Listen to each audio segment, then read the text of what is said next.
জয় গুরু বন্দে পুরুষোত্তমম পরম পিতার আতুল শ্রীচরণে শতকোটি প্রণাম। প্রণাম জানাই জগজ্জননী শ্রী শ্রী বড়মা শ্রীচরণে, প্রণাম জানাই পরম পূজ্য পাদ শ্রী শ্রী বরদা শ্রীচরণে, প্রণাম জানাই পরম পূজ্য পাদ শ্রী শ্রী আচার্য দেবী শ্রীচরণে। আপনাদের সবাইকে আমার আন্তরিক আনন্দিত জয় গুরু। আজকে জ্যেষ্ঠ প্রসঙ্গটি করব, চলছে আমাদের ভাদ্র পরিক্রমার ভাদ্র মাস। সে ভাদ্র মাসে আমাদের 1 সেপ্টেম্বর মানে আগামী সোমবার একটি বিশেষ দিন। সেদিন আমাদের পরম পিতার শুভ জন্ম তিথি, তাল নবমী তিথি, যাকে আমরা তাল নবমী তিথি বলে থাকি। সেদিন আমাদের খুব আনন্দের দিন।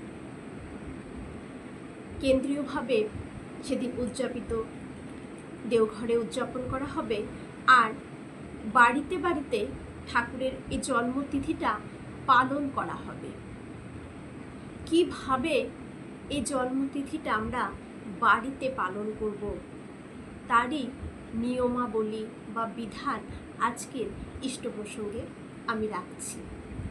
আমি এক মন্দিরে, মানে আমাদের সৎসঙ্গ মন্দিরেরই এক পুরোহিত দাদার কাছ থেকে এটা আমার শেখা, সেটাই আপনাদের কাছে শেয়ার করছি। আমি প্রতি বছর এভাবেই তাল নবমী তিথিটা উদযাপন করে থাকি। আসুন শুনে নিই।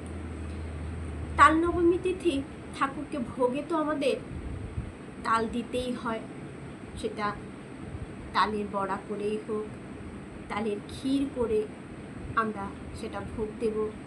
নিশ্চয়ই মিষ্টি ভোগে রাখবো, ছানা, মিশ্রি, ছোলা, তারপর আপনারা মিষ্টি, যেটা যার যেরকম আমরা পছন্দ মতন সেটা আমরা ঠাকুরের ভোগে আমাদের ইচ্ছে মতন আমরা ঠাকুরকে দিতেই পারি, তাই না? যার যেরকম ইচ্ছে।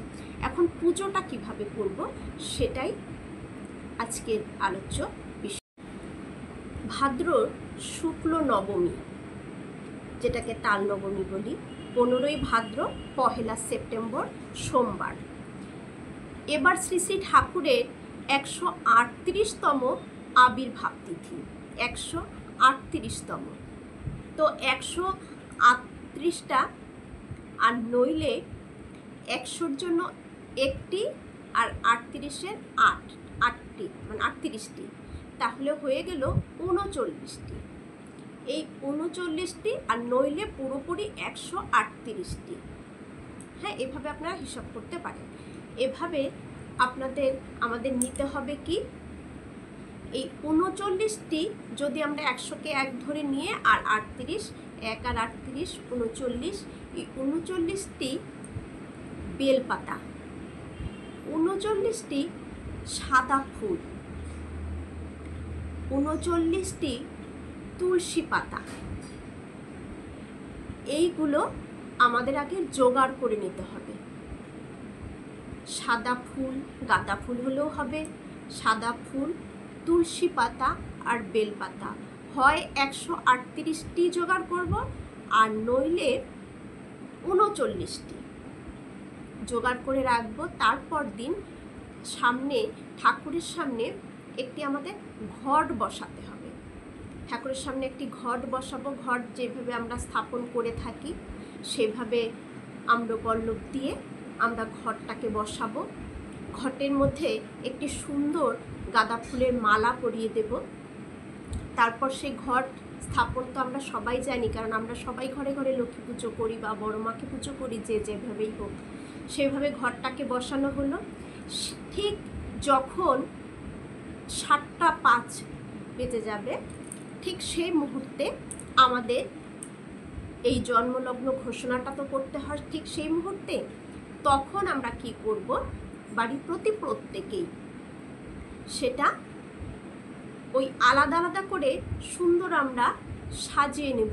বড় পুষ্পপত্রের মধ্যে সাজিয়ে রাখব একটা বেলপাতা, একটা ফুল আর একটা তুলসী পাতা।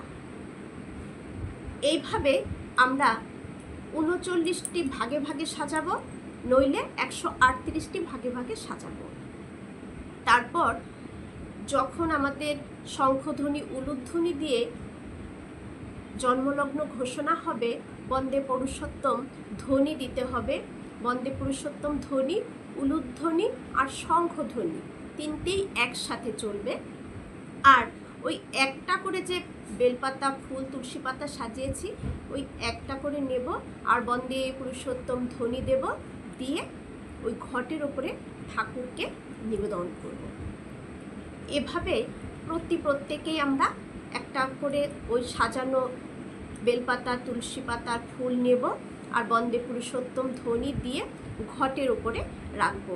আর সাথে সাথেই কিন্তু বাকিরা যারা থাকবে কেউ উলুধ্বনি দেবে আর শঙ্খধ্বনি, এটা চলতেই থাকবে যতক্ষণ পর্যন্ত আমরা এই জন্মলগ্ন ঘোষণা করব। উলুধ্বনি, শঙ্খধ্বনি দেব আর ওই ফুল, বেলপাতা, তুলসী পাতাটা আমরা ঘটের ওপর বন্দে পুরুষোত্তম বলবো আর দেব।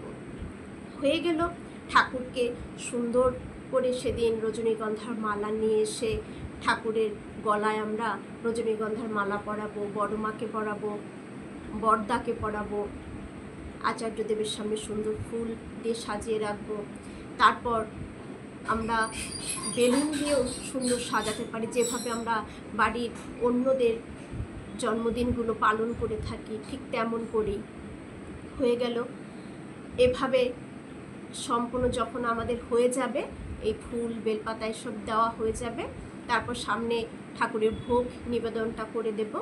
ভোগ নিবেদন করে সবাই একত্রে বসে আমরা শঙ্খধ্বনি, উলুধ্বনির মধ্য দিয়ে শুরু করব প্রার্থনা।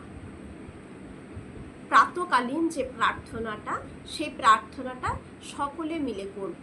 সকলে মিলে প্রার্থনা করে তারপর নাম ধ্যান করব। নাম ধ্যানের পর আমরা অমীয় গ্রন্থাদি পাঠ করব। পাঠ করার পর সকলে মিলে একটু গান করলাম, ঠাকুরের কিছু কথা হলো। তারপর শেষে গিয়ে আমরা ধ্বনি দিয়ে সকালের এই ঠাকুরের এই জন্মতিথির যে উদযাপনটা আমরা সমাপ্ত করব। তারপর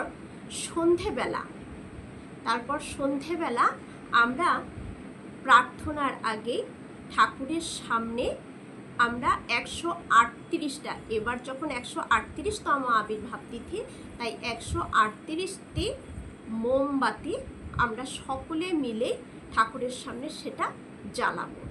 জ্বালিয়ে আবার সান্ধ্যকালীন বিনতি প্রার্থনা করব। একটু গান বাজনা হলো, একটু ঠাকুরের কথা হলো, অমীয় গ্রন্থাদি পাঠ হলো।